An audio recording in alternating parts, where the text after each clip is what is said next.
BetOnline is the fastest and easiest way to wager on all your favorite sports contests and events with first-to-market odds and lines. What's up, y'all? It's your man, Lloyd Spence. And listen, all you got to do is find your reviews and news for every league, including Major League Baseball, NFL, NBA, NHL, combat sports, esports, and even golf, all at betonline.ag. BetOnline continues to be the top online resource for all your sports information, from live in-game betting, props, and futures. So, head to BetOnline today and use your mobile device to join today and make your first sports bet. Use our promo code BLEAV50, that's BLEAV50, B-L-E-A-V 50, to receive your 50% welcome bonus on your first deposit. It's BetOnline, it's where the game starts. Tell them the Noisemakers sent you.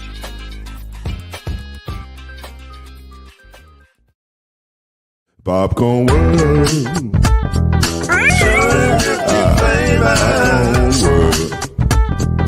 Popcorn World. Yeah.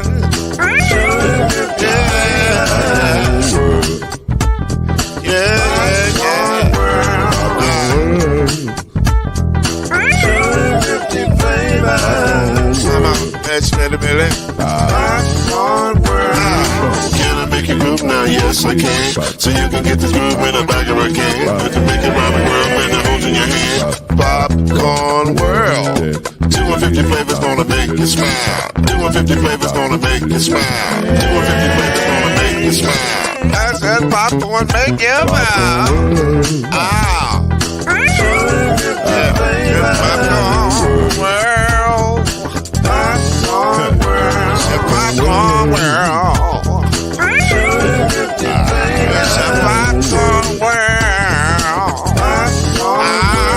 The Popcorn World.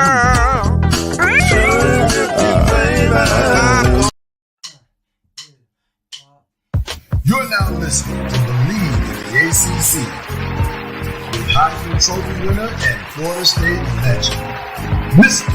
Charlie Ward, Wave 3 TV, and Berkeley Hall of Famer Kendrick Haskins, and Mr. Talking Noise himself, and of course Mama Noise's man, Lloyd Spence. And now, it's time for BLEAV in the ACC.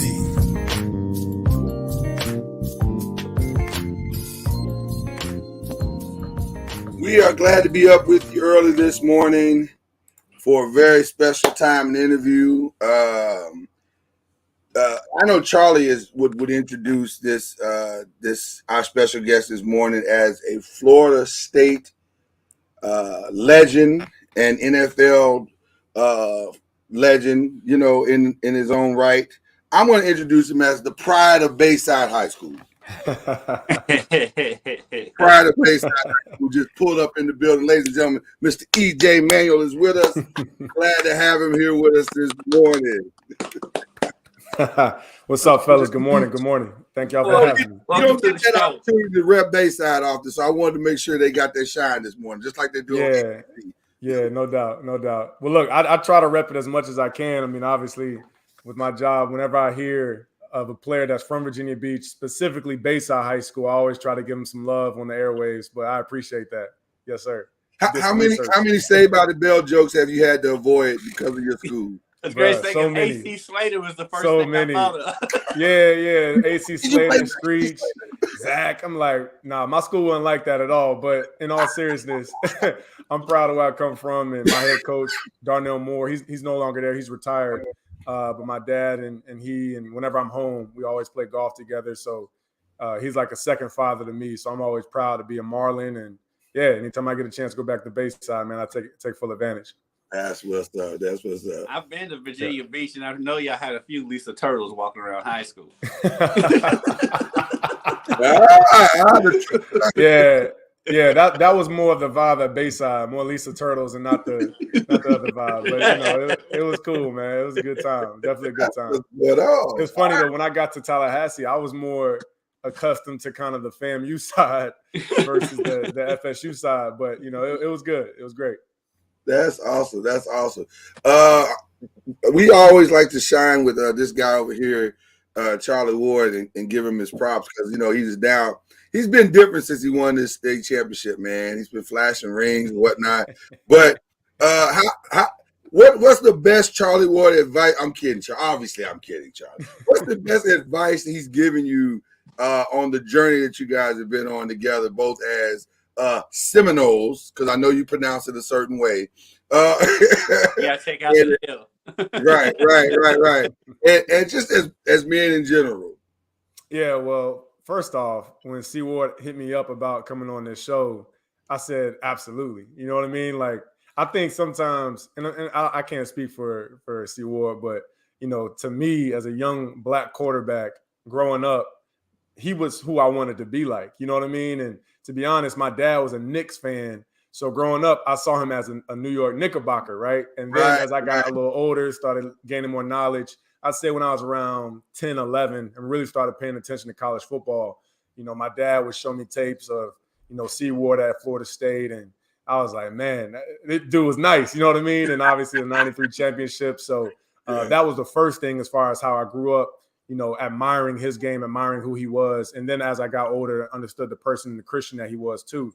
But as far as, his mentorship, man, he's always just been open arms to me whenever I had questions to, say, hey, man, what do you think about this? Not even more so football, just in life. You know what I mean? And as I've gotten older again, like that to me, and even when I mentor young men now, I'm like, man, let's talk about life. What's going on in your personal life? Because there's a lot of pressure that comes with playing college football, specifically at Florida State, and specifically how we look. You know what I mean? And sometimes it's not always the easiest road. And those are some of the best things. Though I just remember him coming to Tallahassee and me being nervous to go up to him and shake his hand and all that kind of stuff. But now, 15 years later, I feel like I know he's shaking his head because he's so modest. He's humble, man. He's humble, but to me, he's a real legend. And I just feel like we've really developed a real friendship over the years. I'm very proud of that and happy for it. Awesome. Why are you shaking your head, Charlie? Well, I'm feeling really old right now. He's watching me. This is nothing new. I'm starting to understand that this is norm now. We're guys who were kids at either a basketball camp or they saying they watch me. They were kids and now they're grown, and it just feels different. But I'm never too old. I may be older than some, and as my brother said, younger than others. But EJ has been, someone that I've kind of admired as well, just because of the way he carried himself, and he's also he has a record at Florida State for something. What do you have a record for? Highest completion percentage all time, Florida State quarterbacks. Yeah. So and see, well, I didn't even know that. Man. I wow. Was like, oh, cool. Okay. Yeah. Yes, sir. But it happens like that sometimes. When you have a lot of accolades, it just some of them just float out there. But how has it been? How's it been working with on the ACC network? How was that gig working with Coach Rick? I know he didn't coach you, but he's very similar to probably some of the coaches you've been with. How is it being on the ACC network? I think it's big time. Yeah, it's been excellent. So give you a quick backstory. I was signed with the Kansas City Chiefs. This was 2019, actually the year they won the Super Bowl. I signed with them that offseason in February going into that year. And I also was approached by a talent agent to do a possible audition for the ACC network. And so I'm like, well, what's the ACC network? And they had told me it was launching that summer. And so I said, all right, well, I'm going to take 3 months to figure it out if I actually want to go into TV or continue to play my football career. I played 6 years to that point. And so go to OTAs with Kansas City, April, May, June. And then by end of June, ACC was like, well, or ACC network was like, well, what are you going to do? We're going to have to hire someone else, or you're going to come and join us. Prayed about it, talked to my dad about it, thought about it again for like another 2 weeks, ended up having to retire because I had to tell Coach Andy Reid that I was going play, I was going to do TV and stop playing. He was like, "You sure?" And I was like, "Yes, sir." It was time for me to move on. And I saw it as a longer term opportunity. And I also figured if I didn't like it, I still was young enough to go back and play football. You know what I mean? At least get signed and be a backup somewhere. That was my thought process. And so ended up taking that leap of faith, and I have not looked back. This is my 4th season doing it. I feel like I've gotten better each and each season, each and each week. And then working with the guys on my set. And honestly, fellas, that's really why I enjoy it, because I work with Coach Rick. I work with Jordan Cornett, Eric McLean, and now Eddie Royal. And these are really my brothers. Coach Rick is kind of like the coach, the OG in our room. But he yucks it up and laughs and jokes with us too, man. And I feel like we keep him young and he keeps us wise. Even when I was a single guy, he would always talk to me off to the side, like, "Hey, man, so how's your personal life going? And, are you dating anybody?" And just give me advice. And then once I met my now wife, I would share those things with him, and he would kind of help me, even being a new parent. Like I said, I have a stepson and I have a baby girl now. So we would talk about those types of things, of what to expect, how to talk to him. It's been crazy, man. I really believe God doesn't make any mistakes. And me getting into this line of work, I think has been so edifying to myself, and obviously a lot of fun. We travel on the weekends, obviously talking football, watch the games all day. And it's in the conference that I had a lot of success in the ACC. So there's that respect factor there too. It's hard to pass up being Patrick Mahomes' backup because, you didn't have to do much. You know what?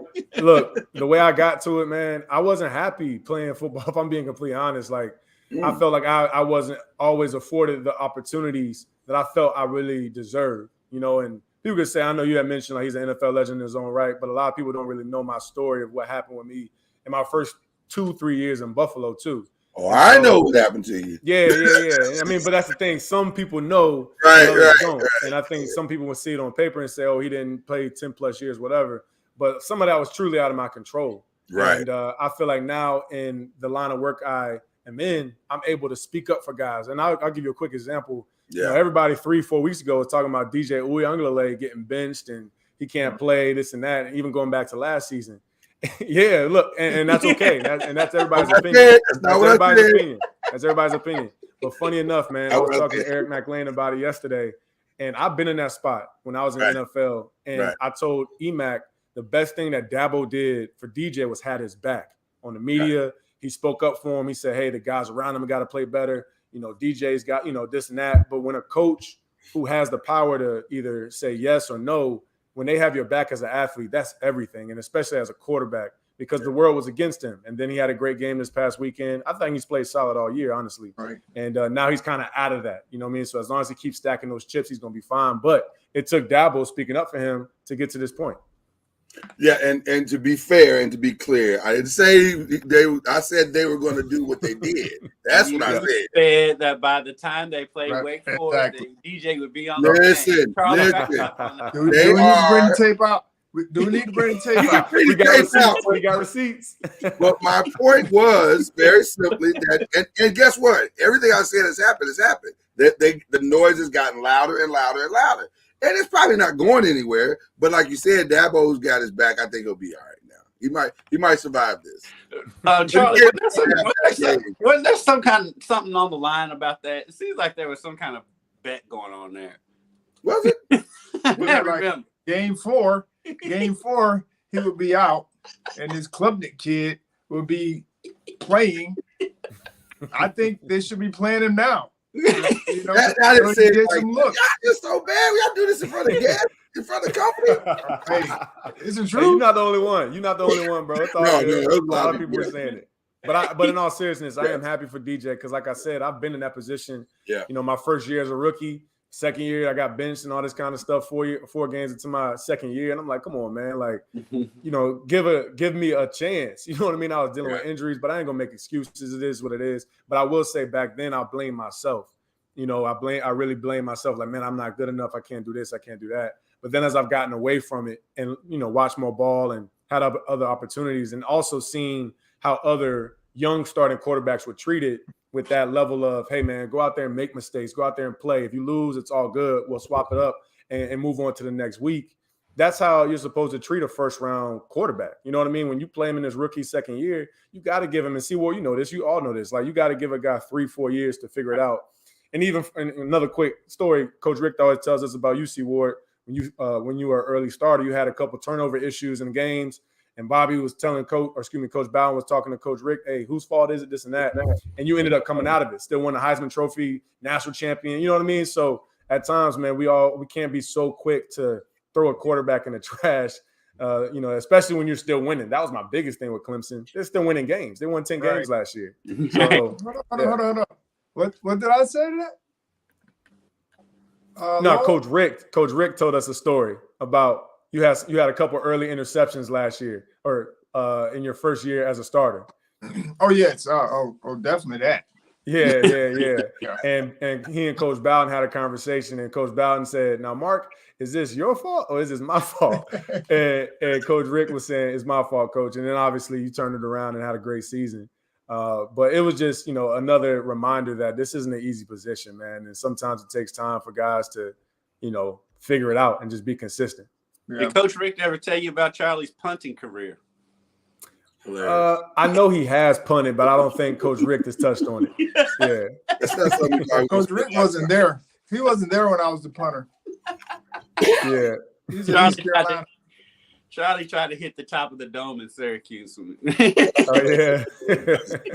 Well, speaking of giving people time, Georgia Tech has run out of time with Jeff Collins and the whole thing over there. Director. What were your thoughts on that, man? Just them bailing, not even 4 games. Right.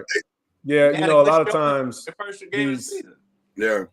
Well, I know a lot of these programs when they have a coach that may not make it to the end of the year, they try to do it earlier just so there's a job opening out there for other coaches who are interested. They get the search started because they want to have that coach in place by maybe December, January, so that recruiting cycle can pick up. The kids know who might be there as a head coach.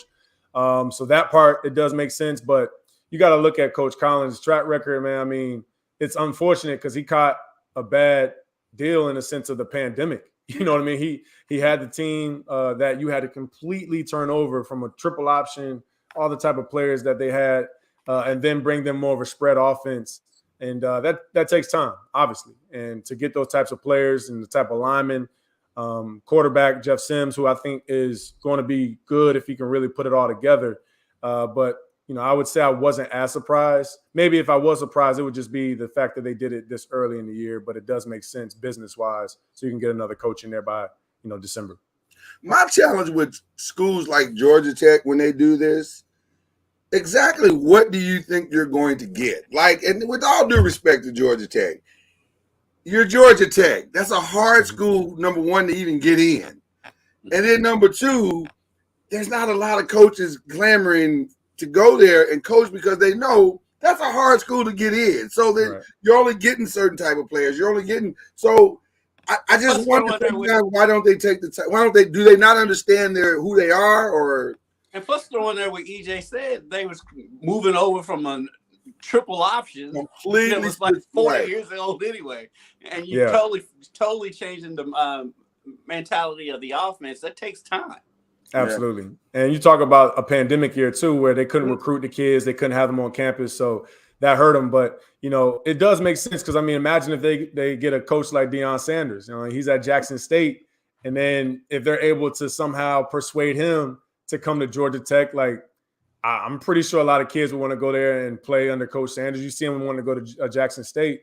So, again, whether it makes sense or not, I just know that's how the business works. If a program believes that they're not going to win many games that year, I think you saw it in Nebraska, you saw it at Arizona State, unfortunately, at this point in the season, where they're already making changes and firing coaches. And, I think it's really just a matter of them wanting to get that search out there and let other coaches know, hey, we got an opening here if somebody's interested. Well, Georgia Tech is definitely a tough job just because of the academics. It's very similar to Notre Dame in a lot of ways. And I was just curious to know, like, how will they, even if they got a Deion Sanders, they're going to have to relieve some of those academic requirements for him to be able to bring in some of the guys that he would currently have.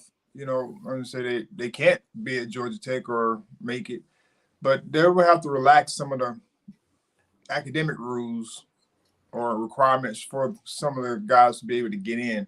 Yeah. Right. And I'm just always curious to see how they go about their business and making that happen. Because you look at Notre Dame, they can only go so far. They're only going to go so far. And so I think Georgia Tech kind of meets that criteria as well. I think they can go to a certain level, but I'm not sure if they ever get to where where they want them to be, whether it's 9 wins, 10 wins every year or every other year. But they're only going to get so far, in my opinion. Yeah, well, just to add to that, if you look at their track record too in the past, I mean, they've had great players, Megatron, Demarius Thomas, rest them. I mean, they've had some great players. Say again? Darren Waller?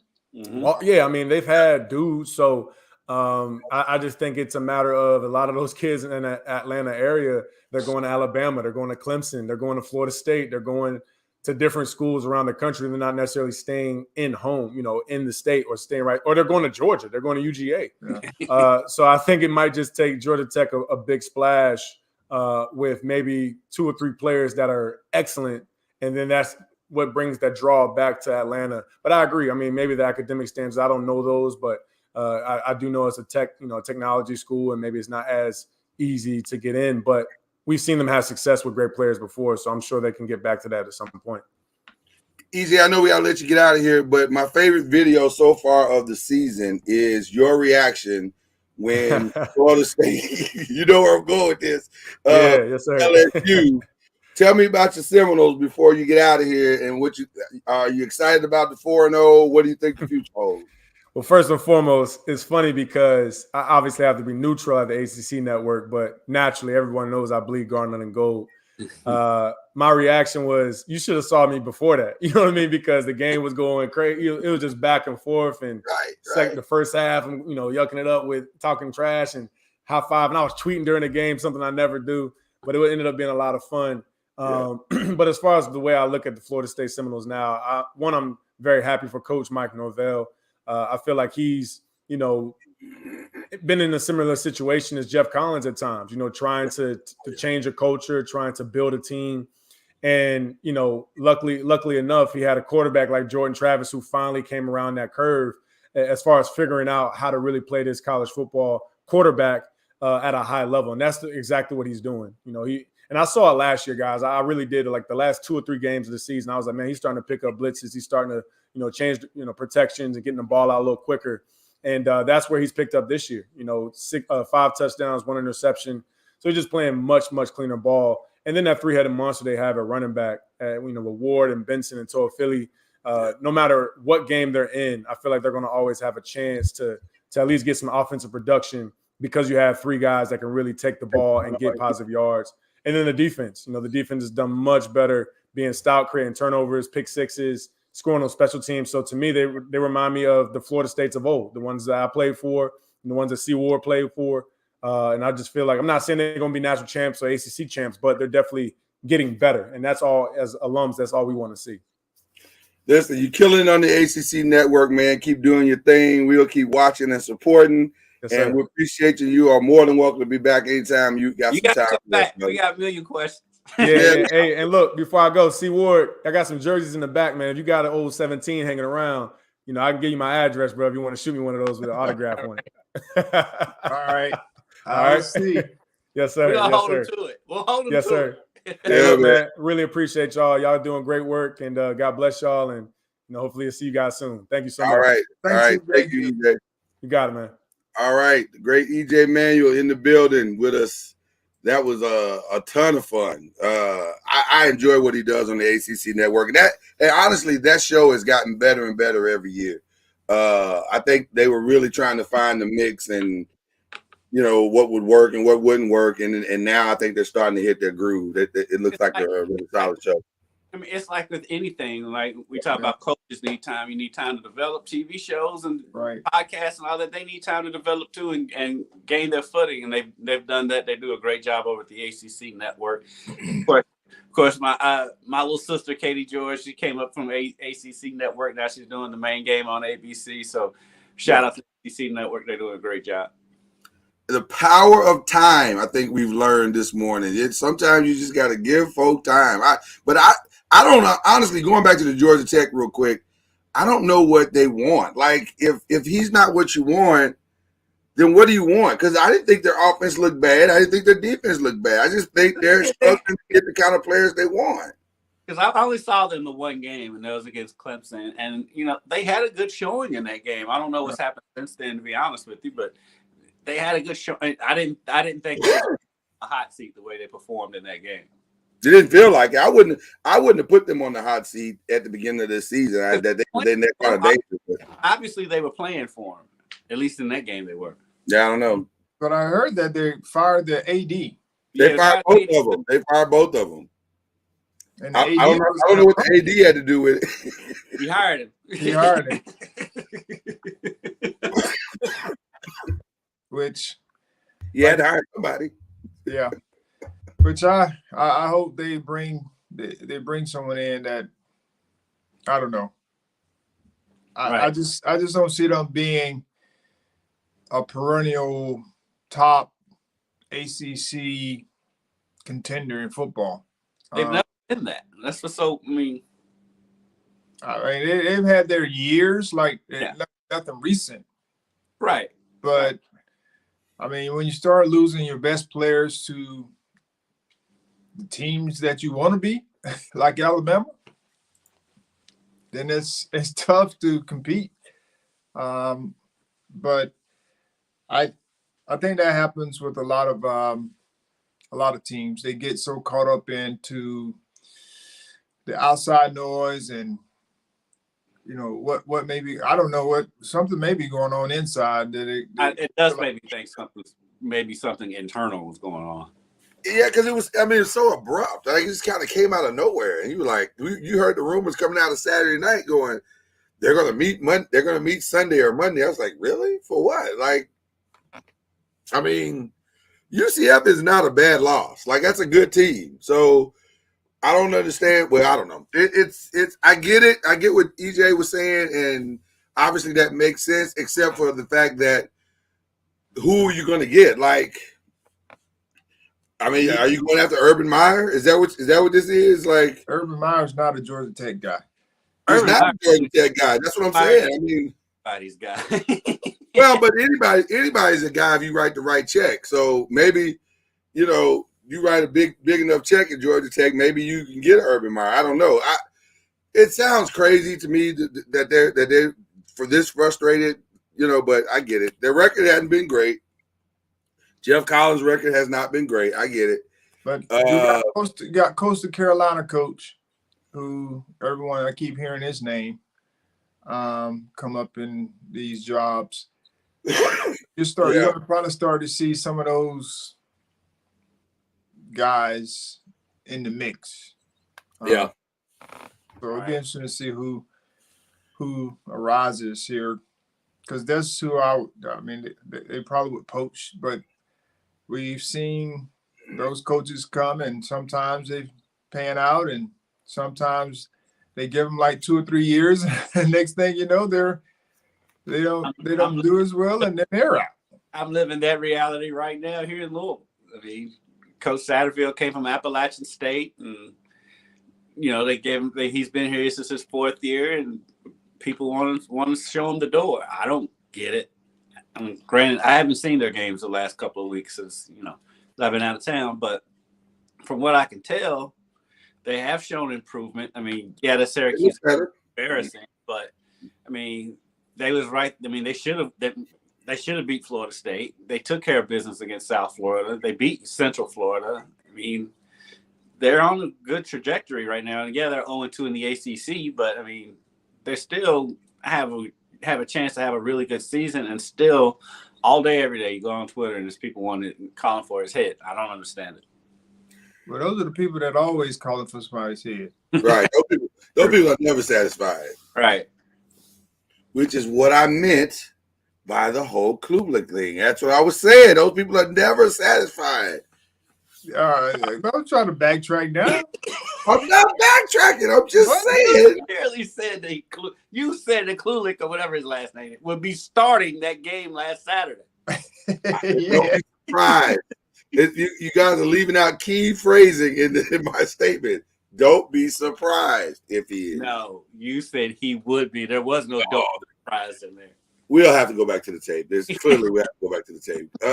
By the way, you're not gonna. You know that you sent us pictures of your lovely vacation, and we appreciate those. But don't think for 1 second that those pictures of you in Paris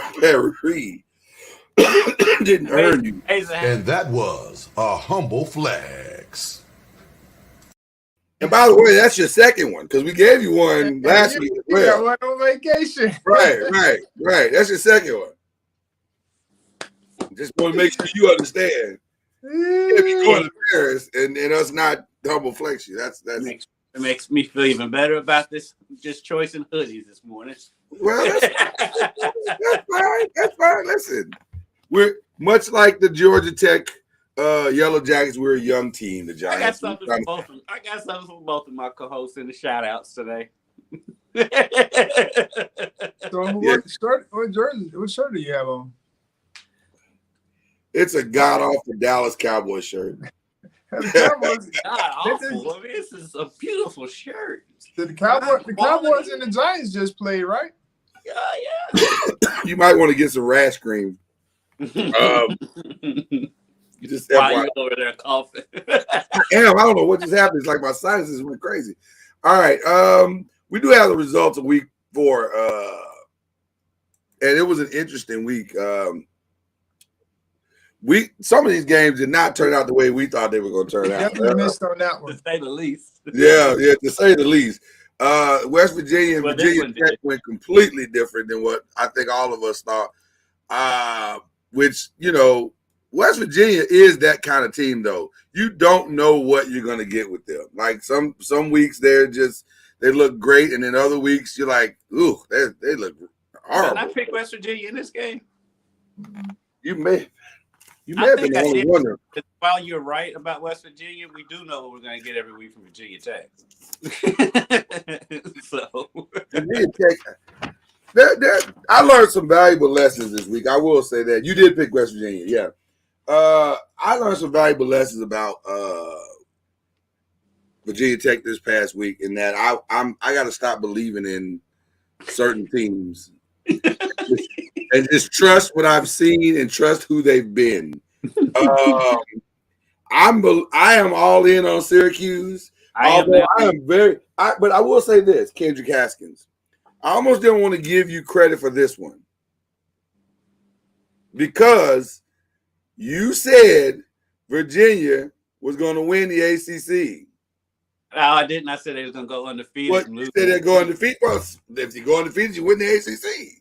Not if you lose to Clemson in the ACC championship game. That's not undefeated then. I said they go undefeated until they lost to Clemson. Until they lost to Clemson. Okay. Well, guess what? But you picked Syracuse. That being said, Lloyd Spence, who did I pick in this game? You picked Syracuse, which is why I don't want to give you the points, but give me the rules. When you're armed with more information, then you can make a better decision. That is very true. That is very true. Then, of course, Louisville took care, like you said earlier, took care of business against South Florida. A very interesting game that revealed quite a bit to me. Clemson and Wake Forest. We learned something extremely valuable. I thought who the starter was early in that game. We did, but we also learned that Clemson's defense is the problem. I wouldn't say it's the problem. I just think there's growing pains when you had a defensive coordinator there for 100 years and he's gone and now you're breaking in a new one. I think that wasn't the issue though. Yeah, I didn't see the game. I don't think the defensive calls or that was the issue. The issue was they couldn't guard. I mean, right. The secondary has injuries, and they were playing some young guys. And with Wake Forest, you have to commit at least 8 to the run game because they do that slow ride and mesh ride, and then pull the football. And next thing you know, you got one-on-one on the outside.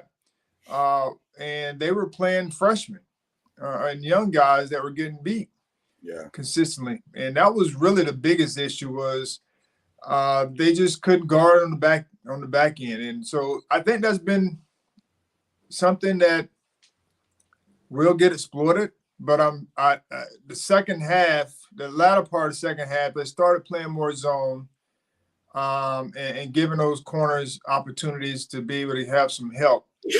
And that change definitely helped them. You know, they were like, okay, you can try to run the football, but you're not beating us over the top. Yeah, it was ironic to me that Clemson sold out to the pass, and they were like, "We're gonna, like you said, we're not gonna let Sam beat us," because the run game was working. Just it was, and they got, you're right, Charlie. It is a weird run game because most guys, you're taught to hand the ball off, hit the hole hard. They don't do that. They'll almost stand up for like a second and a half and go, "Let me see how this is going to work." Watch a lot of Le'Veon Bell tape. Yeah, that's actually very, very. And then they take off from there. But it was a very interesting ending to that game. But giving up 45 points, that's a lot of points. I mean, goodness gracious.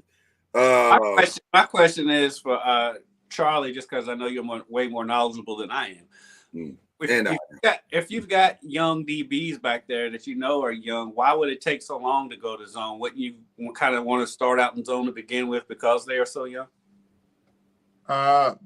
They didn't hurt them, I don't think, really early. Mm-hmm. Right. It started to happen later in the game is when you started to see all the bombs and what have you. But that's what Wake Forest does, though. I mean, that's the way they do it. Everyone the same way. And you feel like you have to commit 9 guys to the box because of that mesh run, and then they're just pulling the football. And Sam Hartman threw some nice dimes. He really did. They blitzed him, and he understood his protection where everyone was going to be. He slid, in the pocket well, and then he just threw some absolute darts with guys, that was a little bit covered. But you got to give him credit as well. I mean, he threw some tough throws, some nice throws in a pocket that was kind of collapsing. Yeah. I honestly thought that Wake Forest was going to win the game, if I'm being honest with you. It didn't look like, especially in that third quarter when they scored like 21 points or something. I didn't think Clemson was going to be able to recover from all of that. And somehow they composed themselves and figured it out and kind of the heart of a champion. Yeah, kind of attacked. The Wake Forest defense is not solid. I mean, it's not very. They're not solid either, right? Yeah, either, but their they gave up defense 51. You would have to say their defense is worse because they gave up more points. So there you go. And to a quarterback that you think should be the backup. We're just gonna keep driving the narrative. Okay, we'll just keep driving that narrative on. Pitt did what Pitt does. They got the win against Rhode Island. Again, another team I wasn't even sure existed until here recently. Lamar. Right, Kansas. I didn't know where to go on this game. I tried to listen. This is one of those games. Again, I learned a lesson. I know better than to support Duke. I know that. I've seen Duke, and I stuck my neck out with Duke once again, and here we go. They let me down. So that wasn't a blowout. How Duke let you down?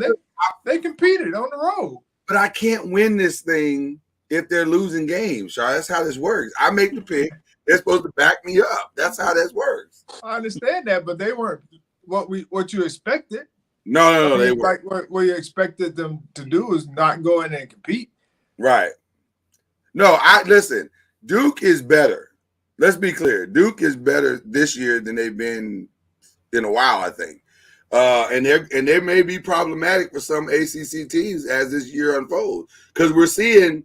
We'll get to that in a minute. Now, here's the one that really let us all down because none of us saw this coming.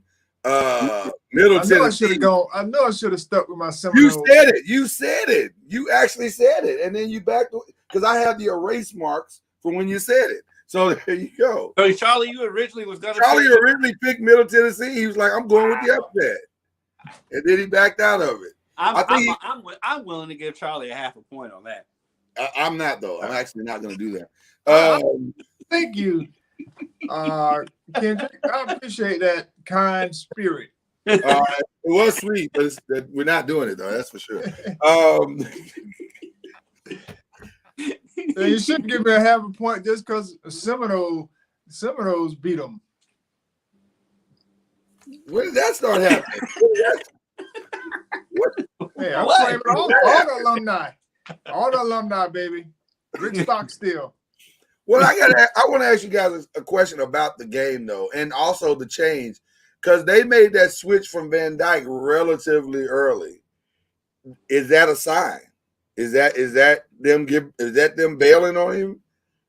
I haven't heard he's coming back yet, so I'm assuming he is. But I was shocked that they didn't stick with him. I don't know, because I'm an avid listener to Levitard, so local hour they talk a lot about the Hurricanes, and I'm still catching up from last week, and they were questioning Cristobal last week going into this game about how conservative his offense is, and so I'm like, they put all this money into him and all this hype, and then after 3 games when they were still winning, when they barely lost to Texas A&M. The questions are coming out, and then this happens. It's like this is par for the course. Mm-hmm. This is growing pains. This is the thing that bothers me. Yes, is growing pains. All the teams that have new coaches, they get so hyped up in the off season when they first come in because of X, Y, and Z, and then the expectation is so high, and people feel like they should be playing at a certain level. I mean, you're gonna have these types of games and issues until you can instill, your core values. And right now, they just don't have them. I mean, they have athletes and they have good recruits, players, but they still trying to develop who they are. They got a new offensive coordinator, and he's trying to put his system in. Everyone understand his system. And so their receivers aren't as good as they were last year. That's another factor. People keep trying to say Van Dyke, well, his receivers aren't as good as they were last year. Last year, they were very good. And this year, they aren't playing at a high level. So his production is going down. So it'll be interesting to see if they can just get it together, because as we know, sometimes adversity brings us closer together, and sometimes it sends us far apart. Yeah. Listen, Jay Garcia played fine. I mean, but you can play fine when you're down 20 points. Like, there's no pressure when you're down 20 points. So I don't know. I don't know what you know what I mean? You don't know what you just saw. It's just amazing to see Middle Tennessee hit a 99-yard touchdown against Miami. That part was shocking, but that ain't Jake Garcia's fault. That's not. I mean, or Van Dyke's fault. That ain't Van Dyke's fault. No, but just the vision of that. Just watching no disrespect to Middle Tennessee, but to see somebody from Middle Tennessee outrunning the Miami Hurricanes. That was weird. I gotta be honest. That's shocking to see. Well, let's just call it what it is. This is the curse of the turnover chain. You need to bring it back and put the turnover chain back in the mix, so that you don't have the curse. Ever since you took it away, just saying, it's the curse of the annual. The U is back. That's what this is. The curse. Oh, the curse of the U is back. Well, there could be some of that as well. This was an interesting game as well. Notre Dame showed us something that they had shown us all year. Offense. That's why it was surprising. It was very surprising because they exploded on North Carolina. But North Carolina has shown us what they do, what they've done all year. Yeah. Give up points. Right. They've actually been consistent. Yes, They've been very consistent. You can score on us. Our goal is to try to outscore whatever you score. That's our goal. I think Lloyd could line up as offensive tackle. Charlie, you can come out of retirement and play QB, and I can go out and run a route, and we can score. We can probably score. I think we can score. I think we can score at least one touchdown.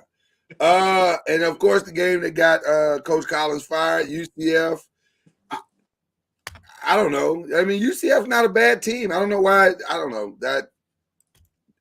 what's wrong with Jeff Sims, or if there's anything wrong with Jeff Sims, but something is being lost in translation for this team. I don't know if it required firing this dude, but Jeff Sims did throw for 314 yards too. So let's not act like he was horrible. You know, you can't throw for 314 yards and be horrible. So I don't know. On the road, right. So I don't know. I don't know what the problem is, but seems to be a problem. But like you said, it makes me think there may be something internal. Maybe something else going on. Yeah, maybe something else going on. And NC State did what NC State does, and they're setting up for a big weekend this weekend. And then, of course, Charlie, your Seminoles took care of business against a very, very, very bad Boston College team. I overdid it with the varies, didn't I? I feel like I went too far on the varies. But one of the things that I noticed at that Boston College game was, what's their quarterback's name? Field. I can never pronounce his name. Yurkovich, yes. You can't pronounce Yurkovich, but you can sit here and say Uyagalele. No, I always want to say Jerkovich. And I know it's not Jur in Ukrainian or whatever this language is. Yeah. Well, he was not very good. He's not very good. He missed a lot of throws that I was expecting him to at least be close on. I mean, it was obvious in person, seeing him. He missed a lot of reads. People were talking about him being a pro prospect. Mm-hmm. Well, the season started, yeah. I don't see it. I don't see it, not this year. Anyway, I don't know what year he is, but he's definitely not a pro prospect at this point. Bravo! You use the Quicksilver card. Well, maybe he uses a Quicksilver card. Sam Jackson seems to think he's very good. Samuel Jackson. Sam Jackson seems to think he's very good. No, I think the problem is that Zay Flowers covers up a multitude of sins. But that dude threw 108 yards passing and 2 interceptions. And that was the 2 interceptions were the highlight of the game. One of them interceptions was a good play by the DB, but it was a terrible throw. That was the issue. The ball was behind the guy. He was running out route, and he threw the ball clearly behind and inside, and it was a great play by the DB, but that was terrible. And I wonder what I was watching a couple of times where they hit Zay Flowers on this, I call it a whip route, where he goes inside and then he comes back outside really hard. He was the outside receiver. And there was one time where he did it on 3rd down, and Yurkovich ended up getting sacked or throwing the ball away or something. And my man he said something to him going back to he was a little frustrated, but he was open again. He hit him a couple of times on it. But he didn't. He chose not to do it this time. He threw it somewhere else, and I was just curious. I'm just curious to know what he said to him during that time. Well, I don't think he was praying for him. I'm gonna say that it didn't look like a prayer, or words of affirmation. I don't think it was words of affirmation. So listen, if you're Zay Flowers, you're a 1st round, early 2nd round pick, and you're probably very frustrated but there's nothing you can do about it. You just got to play your game and do what you do, and when given opportunity, you make the most of your plays. So they're just not very good. They're just not, and I don't think anything's going to change that anytime soon. So just do the best you can at this point. So Charlie, you went 74. Kenzie went 74. I went 6-5 because I once again bet on Duke, and it's on me. It's on me. Y'all tied up coming into the week? We were all tied up going into the week, and now as totals, you guys have a 1-game lead on me, so that's fine. I'm still in the mix. It's a lot closer. It's a lot closer this year than it has been in years past. Well, I think we're so far we have not decided to take as many risks. That Duke thing was a risk. It really was, because I knew better. I knew I should have went Kansas, but I said I got to try to figure out a way to get some separation, and I took the risk, and I didn't. It didn't work out. So, and then we all bet on Miami, which was just not smart again. But who knew that Middle Tennessee would be the juggernaut? Apparently, Charlie knew and didn't make the bet. Charlie actually did know, and he backed out of it. But I should have gone with my Seminole alum. There you go. Always bet on Seminoles. That's what Wesley Snipes taught us. Okay, so now we're at week 5. And we are preparing to make our picks for the week. And we will start with the Louisville-Boston College game. Shout out to Louisville, who will finish, who will go on a 2-game winning streak? 3-game winning streak? Is it 3 or 2? It'll be 2, but let's not count our chickens. No. I've seen enough of Boston College to tell. I'm counting. I think they win that game. Yeah, they win the game because I think they're starting to figure out that if they give Malik Cunningham the ball, then good things happen.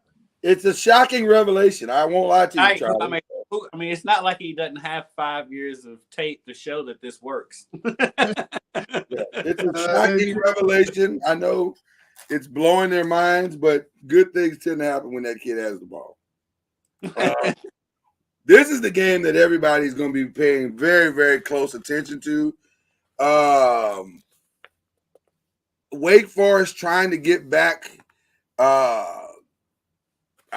get some traction as coming off a very, very tough loss. And Florida State trying to prove that they are legitimate and for real, like they are the real thing.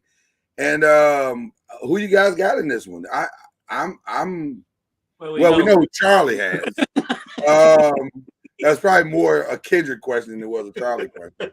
But I'm gonna tell you something. I think what we're seeing is real. And I'm betting on your Seminoles, Charlie. I'm betting on your Seminoles. I think we got a trifecta. I'm with them. They're at home. They've been playing well all season. They're number 23, so there's no more anymore. Yeah, it's over with, Charlie. It's over with, Mr. Ward. And so I like what I'm seeing from Florida State. So I'm going with the Seminoles. And I think the Clemson tape is incredibly valuable to what's going to happen this week, because now you kind of got a gauge of the because they really had to open that playbook up to stay in that game with Clemson. And you're going to see a lot of what they probably a very similar game plan. Hold on. Me if I'm wrong, Charlie. Is Florida State secondary playing better than Clemson's secondary has been playing so far this season? Yes, I do believe they. Their corners are playing much better, and I think schematically, they have a good plan. In action, of course, you still have to go out and execute it.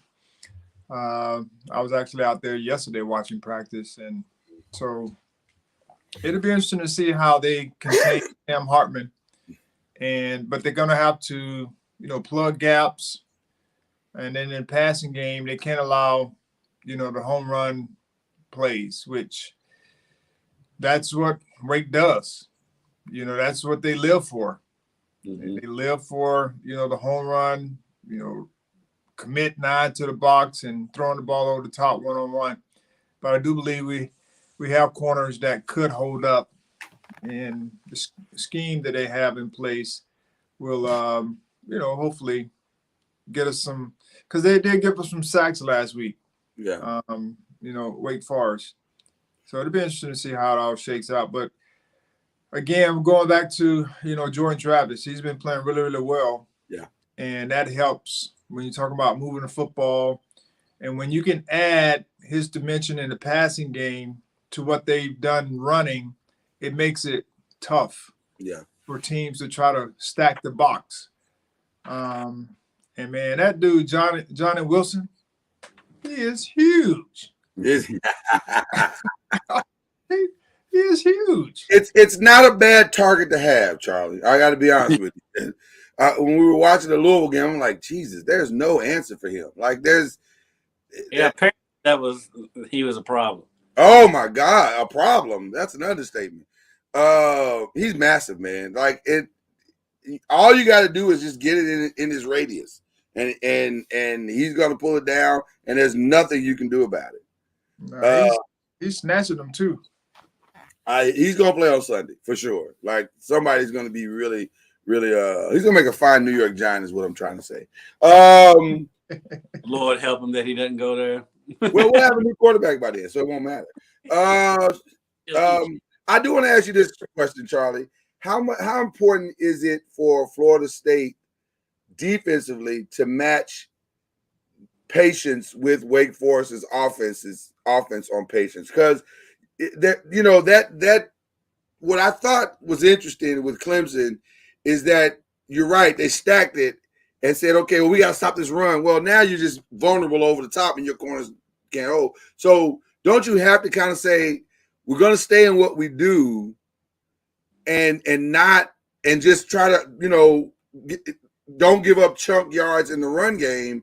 But I know that Wake Forest is going to kind of do that whole patience thing and try with the running game, but you just don't want to be overzealous in either side on either approach. Like you don't want to oversell to the run or oversell to the pass. Just kind of do what you do. Everybody do your job, and it should work out.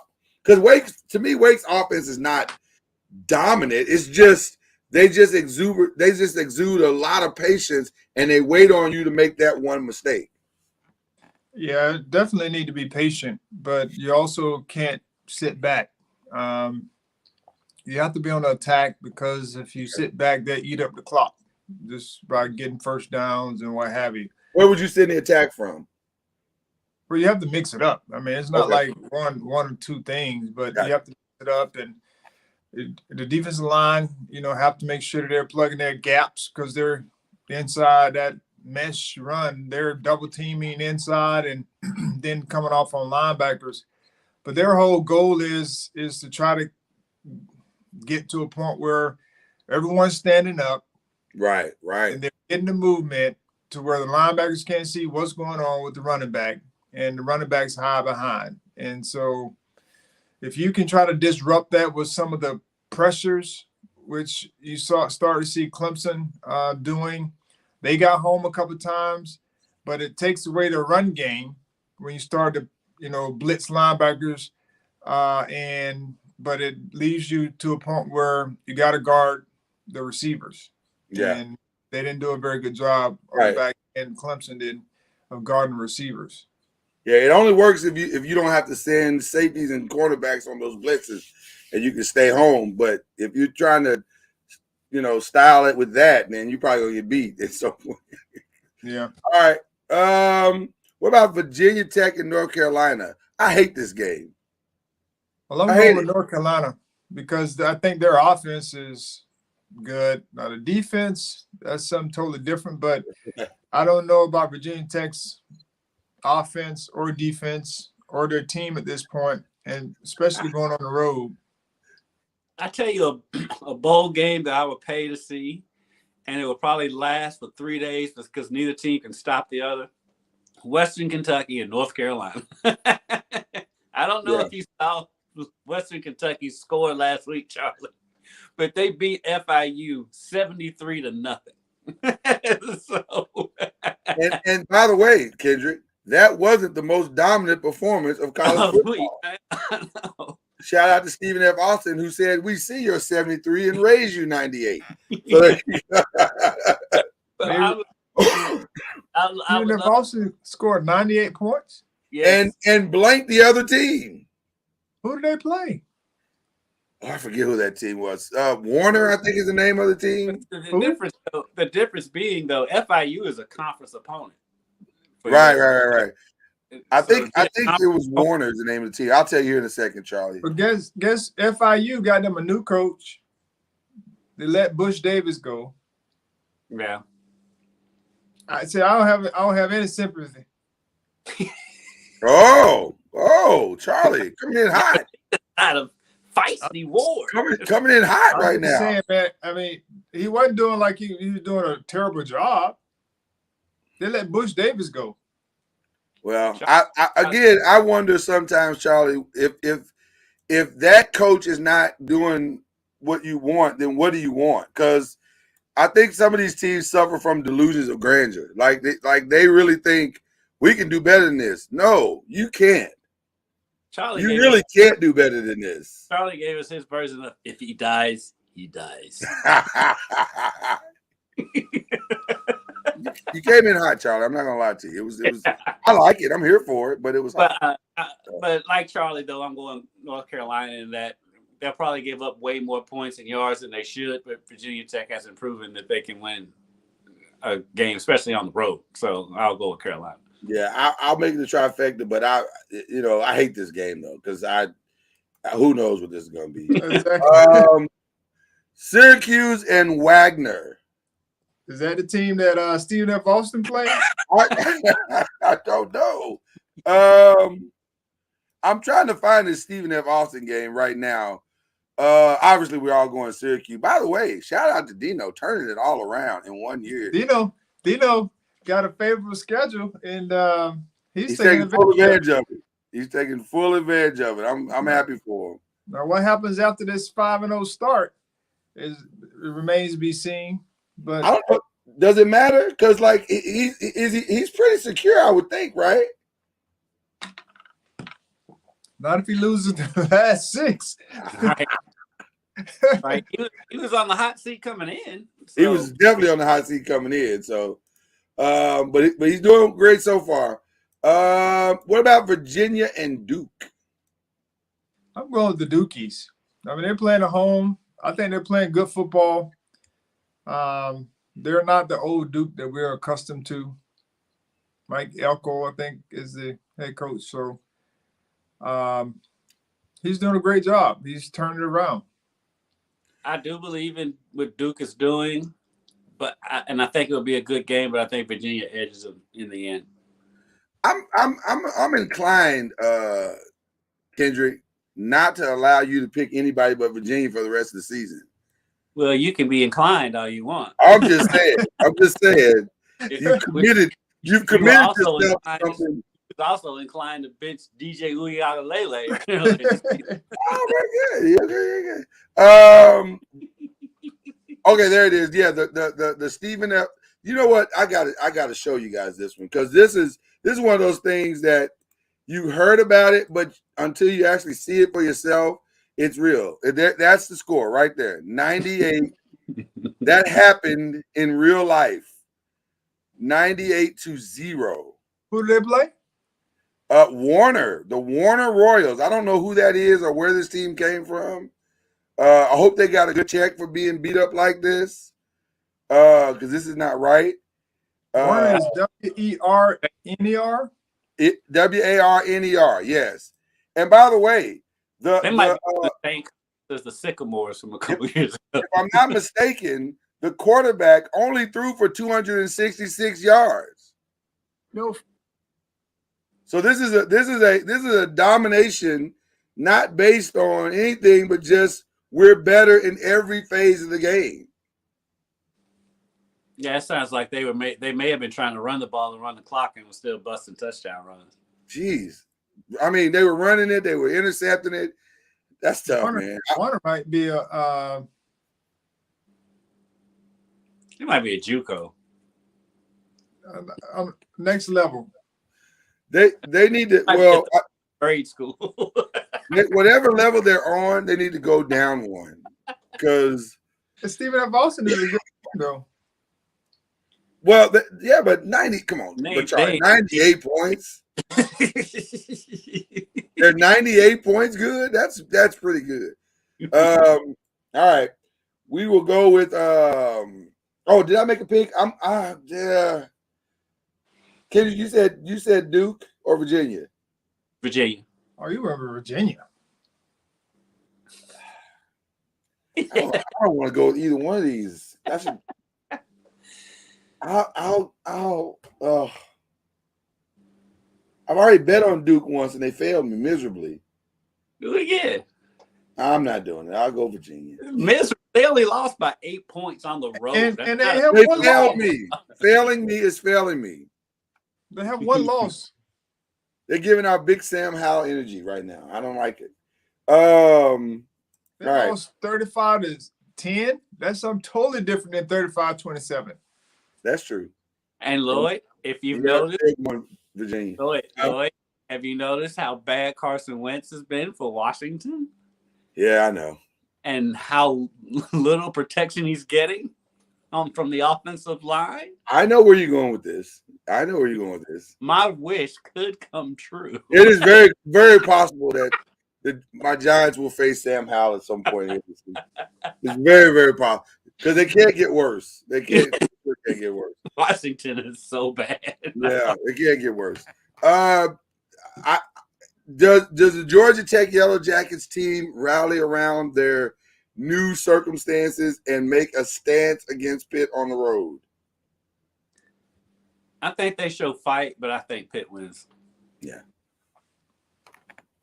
Because there's always that excitement of, we're going to be better now, and No. And then there's always that reality check. Or it could be around where they're That's off. Nebraska. But I mean, these Georgia Tech has looked better in their games than Nebraska has this year. Hold on.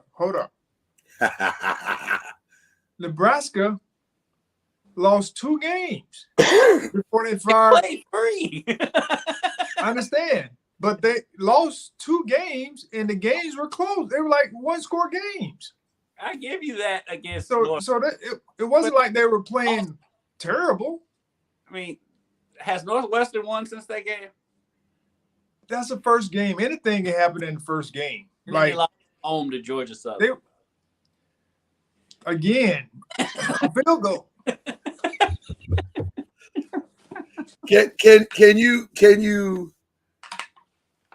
you find inspiration in the losses?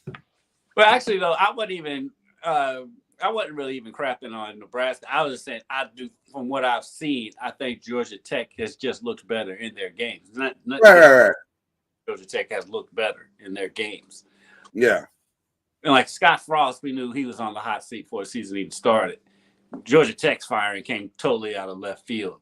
Right. And so that's what I really was not crapping on Nebraska, but I do think Georgia.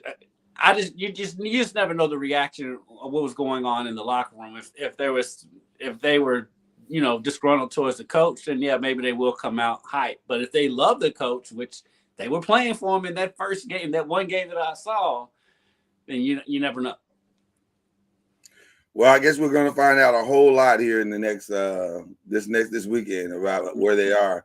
But I don't know. I'm not sure it matters either way. I think we're all going Pitt on this one. And then the game of the weekend, the number 10 team in the nation, NC State, versus the number 5 team, Clemson. Who you guys got in this one? I'll let Charlie go first. It's a really tough call because of what we saw in Clemson defensively. But I do believe Wake is a different offensive animal than NC State, just the system-wise. Right. And I think they'll play a little bit more zone because they feel like their front 7, Clemson's front 7 can handle, the run game, and it'll give some more protection for their corners and not putting them on an island. And then offensively, I think Clemson will have enough, to be able to win the game. It'll be a close game. Should be a very good game because I know NC State has played well there before. And I'm going with Clemson just because they're at home, because the two teams are relatively even, and you got to give a nod to the home crowd. Okay. Yeah, for me, it all comes down to Devin Leary, which Devin Leary shows up. If he can be what he is capable of being, then this will be a great game, and NC State will definitely have a chance. I think NC State's defense is solid. You just never know which Devin Leary's going to show up, and we'll see. I mean, I guess we'll find out.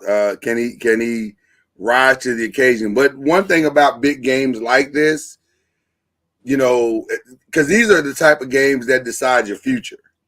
And so if he can play well against DJ, that goes well for him going to the next level. So, and puts them in prime position to go ahead and win, you know, get into the ACC championship game. So I don't know.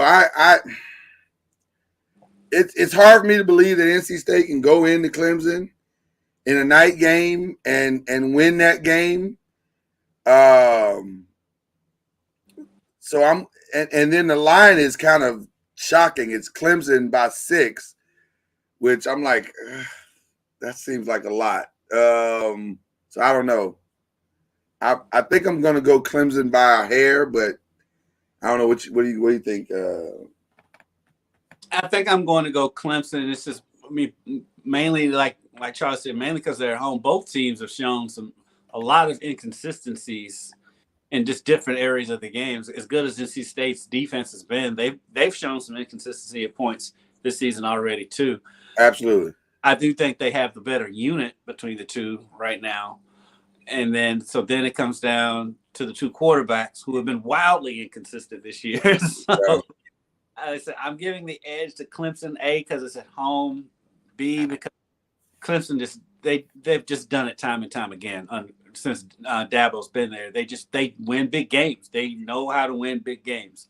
And so that's why I will go with Clemson. 6 points, 6.5 points. You think that's not betting the odds? We just betting. Well, I'm just asking. I know. I'm just asking though. Do you guys 6.5? See them covering. Covering, okay. Winning by a touchdown. Yeah, tie game late. Get a touchdown. All right. I have one other thing I would like to discuss with you guys before we get into our shout outs. I got to talk about this Arkansas Texas A&M game just real quick.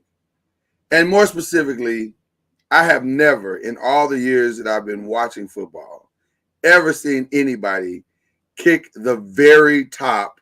Yeah. That was the strangest thing I've never seen that. I got a text from an Arkansas fan at the end of that game, and I thought that text summed it up perfectly. They said, it's not meant to be.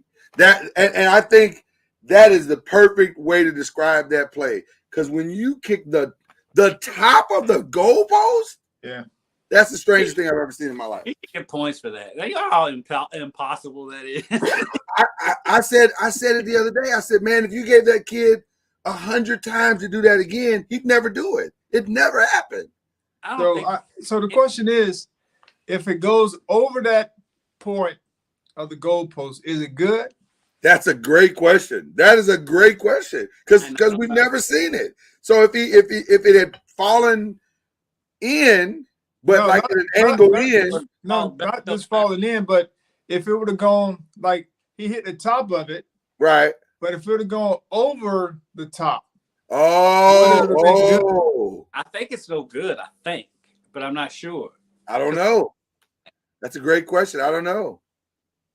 But they had multiple opportunities to score. I mean, that was a strange game. KJ fumbling right there in the goal line. Yeah, that was a strange game. They had quite a few blunders that kept Texas A&M in the game. That was a strange game because that fumble was the difference. Like the whole momentum, the whole mindset of Arkansas completely changed on that fumble because they were dominating. Texas A&M is not very good. Let's just be honest. They're not very good. How many offensive touchdowns did they score in this game? I don't know. That's a great question. It didn't feel like it was a lot. It didn't feel like it was very many. I just saw the having said that, Arkansas can save the entire season this weekend, and I think they're going to be highly competitive in that Alabama game. They got to knock out some of those blunders. If they can take away some of those, then they'll have a chance. Especially Alabama's schedule right now is insane. That's a tough schedule. That's a tough stretch. This is a tough stretch. Right. I mean, they play this game and they're at Tennessee next week. Yeah, they got tough. And by the way, Tennessee's looking like they look for real. They could be something this year. Yeah, they could be something this year. So that's the price of being in the SEC. I know you make a lot of money, but in the process, you're gonna have game after week after week after week where games are highly competitive. Yeah. And this feels like one of those seasons where it's going to be really stressful. On the west side. On the west side, yeah. So only 7 games this week in the ACC. So that's our picks. And but again, if you're using BetOnline or whatever site you're using, but if you're using BetOnline, you're making a lot of money with us. And you're welcome. You're betting straight up. You're betting straight up, right. Right, you're welcome. We're doing you a solid right now. So, okay, what are your shout outs, gentlemen?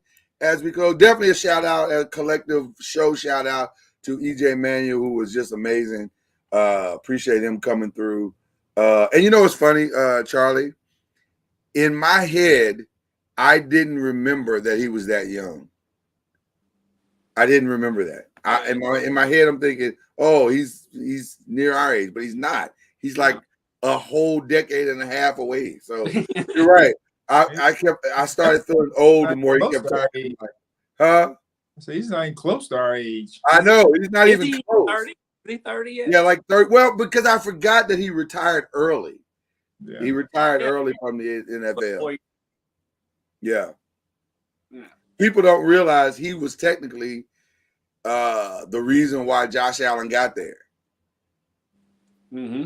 Yeah. So anyway, but I do believe he got a raw deal. So that's a whole nother conversation. So all right. We got any other shout outs we got this week? Shout out to Paris, by the way. Coach Junior. To who? To Paris, France. Oui. Our guy looks refreshed. Look at him. He's glowing. He looks happy. I'm glowing. The top part of my ring light finally came on, but halfway through the show. He should be refreshed 2 weeks on the beach. Hey, in Paris. In Paris. That 23-hour travel is no punk. Did you binge watch or watch movies or sleep? What'd you do? Oh, I worked the next day. No, I'm talking about on the flight. I watched a couple of movies. It was hard to sleep. It's just hard for me to sleep on a plane. I might doze off for a few minutes, but that's about it. But yeah. But it was a little rambunctious on our flight. We had like an Italian family reunion or a field trip or something. There was a bunch of Italian kids on our flight. And like they was just like standing around, like congregating. I was like, when can you do this on a flight? It's like a party. It's like a walking party. Talking to each other. I was like, oh, okay. And so then the lady next to me had one of those little readers. I forget what they're called. Digital Kindle type thing. Yeah, a Kindle. Except it was bigger than a Kindle. Oh, okay. Read like this. So when she came this way, I was catching bows. You were catching the bows. Which made, I'm sure, for an unpleasant flight. You know. Right. I didn't think she spoke English, so I just took it. So you didn't even try to communicate with her? I mean, I'm like, she knows she's hitting me. It's not like. Wow. Yeah, all right. Yeah, if I give you any advice about going to France, do not fly Air France if you can avoid it. That's the flight. That's the one to stay away from. Gotcha. Duly noted. All right. What Charlie, who you shouting out this week? Well, I'm gonna shout out my man Jay Trav. He was pretty good on Saturday night. 321 yards, I think. Yeah, man, he had a good night. And he played three and a half quarters or something like that. He was really, really special. Just some of the throws he made were very good. He got out of trouble. I mean, he did it. And this was for us we were calling coaches and trainers and doctors on whether he should be playing or not after he couldn't finish the Louisville game. Right. And the next week, we wonder if he'd be able to play because of the ankle. And he really didn't show physical signs of, it bothering him, even though he was at one point he did hobble a little bit, but he kind of walked it off and he started throwing out routes with the leg up, but he was still on point. He throwing the ball on time. Didn't have very many drops, which was always a good key. So I'm going with my man Jay Trav. And they had other guys that stepped up, but he was on point. And also led at Seminoles soccer. They're doing their thing. They won 7 games in a row, and they're playing some good soccer. We were number 1 in the country at one point. Not sure where we are right now, but that doesn't really matter. What matters is they're playing good soccer, and happy for Coach Pinsky. He's the new soccer coach, taking over for the legend, Coach Corin. I call him Coach K. But I'm happy for Coach K. Two teams, team and player. Awesome. Kendrick Haskins, who you shouting out this week, brother? I've got 2 shout outs. And this goes out to my brothers on this podcast. First is a shout out to this guy, as my Cowboys went into New York and beat his Giants on Monday Night Football. That's a shout out. That's a shout out. That is a shout out because I can only imagine how many humble flexes I got while I was gone. Just one. It was one. Yeah, well deserved.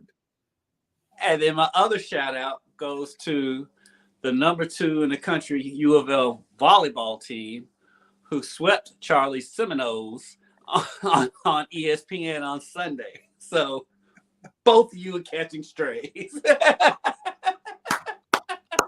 Okay. Man, I missed you immensely. This guy's coming in hot today, boy. I'm trying to tell you. Goodness gracious. Shooting this shot. I'm telling you. Well, listen, my shout out is off the beaten path a little bit. I'm going to shout out something we never do on the show. Well, we're shouting out Major League Baseball. I'm shouting out Aaron Judge. Listen, man, 61 home runs. Wow, that is impressive. But equally impressive is 700 home runs with Albert Pujols. Baseball has been on fire this year, setting up for what seems to be the preparation of a great postseason that's about to come. I can't watch baseball games during the season because it's just so long. But my God, I don't know if anybody does it better in the postseason. I mean, World Series and playoff baseball is amazing. The tension, the excitement, it's really good stuff to watch. So October is my favorite time of the year, next to March. So piggybacking off your shout out, I have another shout out for our Aaron Judge. In honor of Aaron Judge, our man Lamar Jackson, because they're doing the same thing. They didn't sign extensions, and now that bag is growing and increasing every week for both of them. Lamar Jackson at the end of this season, if he continues on this trajectory, I heard an insane number, Charlie, and you'll appreciate this. They're saying he's on a trajectory to throw for 5,600 yards and 61 touchdowns. Well, we know that's insane. That's insane. And that's going to, at some point, cool off. I mean, for him. You would have to believe, but now it's fun to dream. It's fun to dream. But well, the thing is his division ain't what it usually is defensively. Because the Steelers, they used to be defensively. The Bengals, you don't know what you're gonna get week to week with them. And the Browns are surprising. The Browns might be the best defensive team in their division. And so he's gonna have opportunities to put up some video game type numbers. Here's what's gonna be interesting. If he can continue doing this, there's a possibility that he could put the division away early and not have to fight toward the end, which would be good for him going into the playoffs, because then maybe he could get some rest and that kind of thing. So it'll be interesting to see how they play this season out. But man, talk about betting on yourself, working out. Aaron Judge, Yankees, or Mets, because I'm hearing some Mets rumors as well. So one of them is going to have to write a check, and it looks like Baltimore. I can tell you a team that it won't be just because they're cheap. It's the team up the road from us, Cincinnati.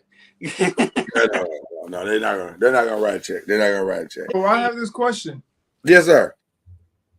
So, would you go to a contender for less money to a non-contender for more money? Ooh, great question. If you're Aaron Judge or Lamar Jackson? Anybody. Oh man, that's a great question. I'd rather go to a contender. It's because it might be less money, but it's enough money, and you want to win. You want that pressure of winning. That's why you play. And just going to for Albert Pujols, for example, when he went to the Angels, he got so much money they couldn't put anything around him, and they so. But to that point, he'd already won his ring. Yeah, true, but still, the reason why you get into sports is to win. If you're a competitor, and so I would take less money to go to a competitor, because, like I said, where the money is now, it's still going to be enough, and so I'd rather go to a competitor.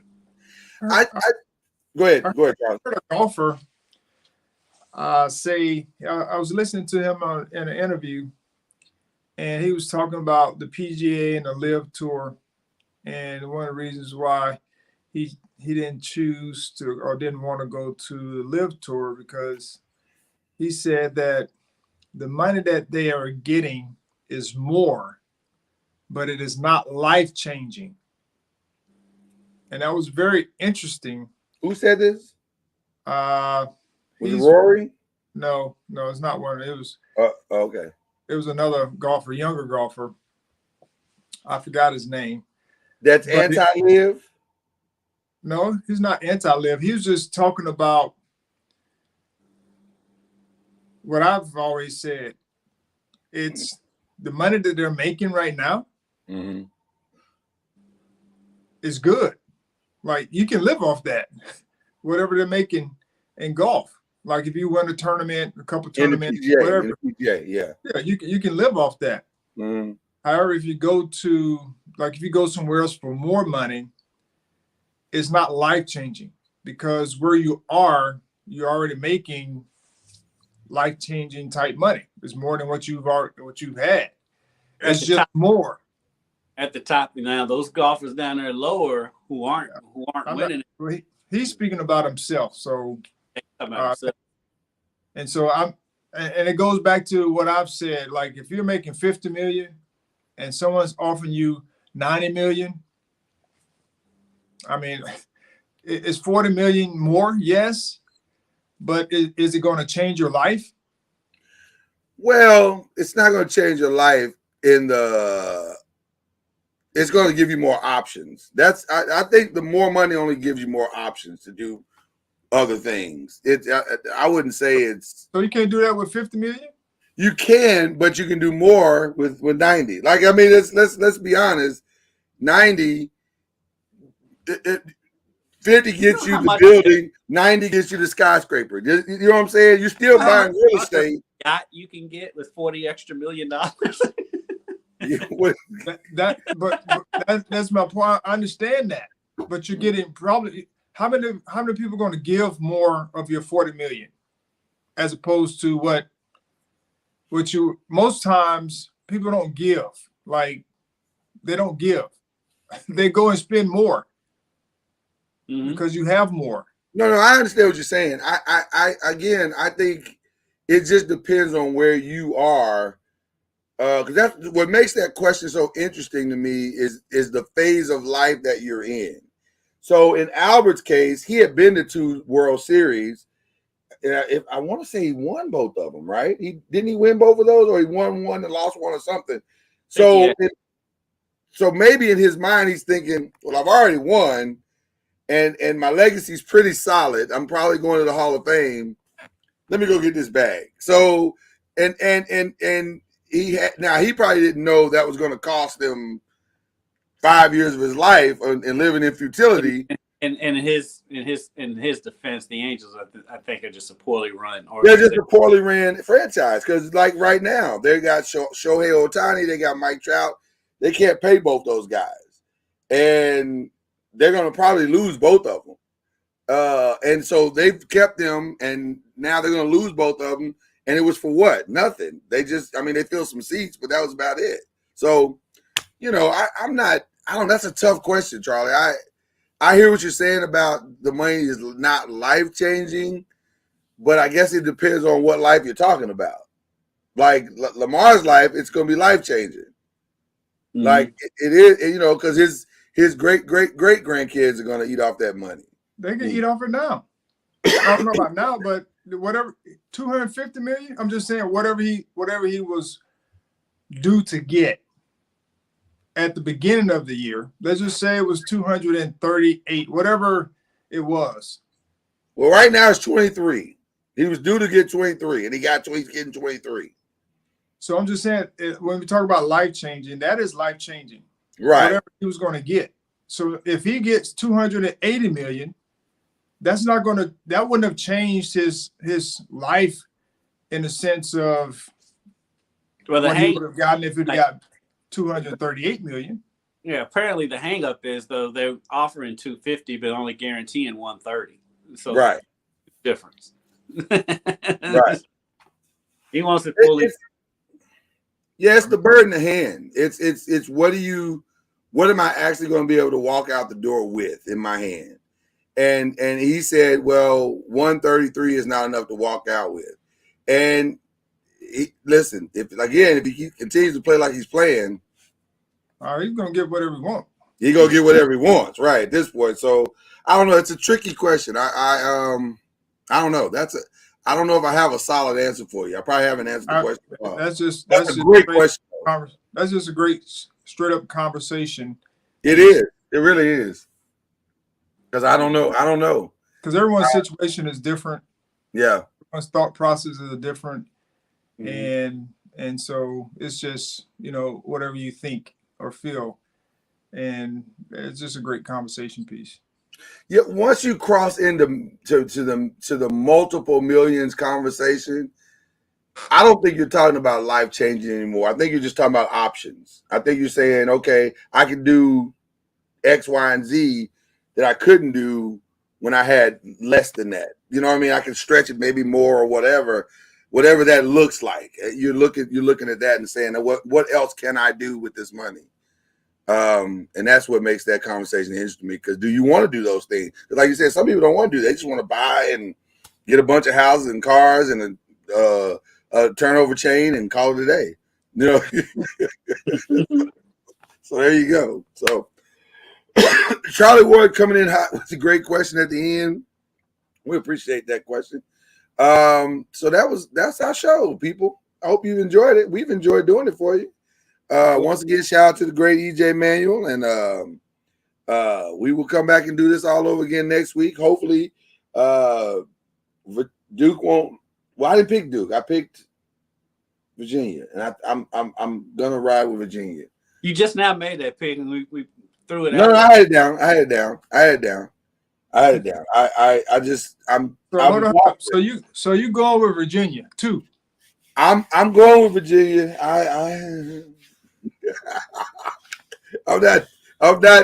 I'm not confident at all. I'm I don't. You heard Lloyd.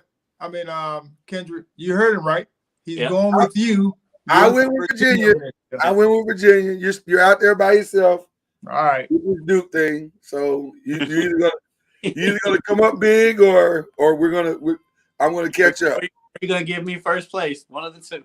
One of the two. Now Duke may be giving Georgia Tech some hope because they see Duke doing well right now. That might be the problem. Similar in the school structure. Yeah. So they may feel like they can do the same thing. But the difference between what Duke has done, Duke stuck with their guy though, right? Funny how that happens. Power of time, people. Well, Duke's coach retired, or they got rid of the coach and then they brought in a new coach. Oh, this is a new guy? Is this a new guy? Yes, this is his second year. Well, he's the defensive coordinator at Texas A&M. Oh, okay. We'll see that there. So now we've solved two problems. We now know why Duke is better and why Texas A&M is terrible. So there you go. And with that, we will be back next week on Believe in the ACC. We'll see you later. You've been listening to Believe in the ACC with Charlie Ward, Lloyd Spence, and Kendrick Haskins. Please like, follow, subscribe, and share from the Noisemakers page on Facebook and on YouTube. And you can also listen to us on Spotify, Apple Music, iTunes, and wherever podcasts can be heard.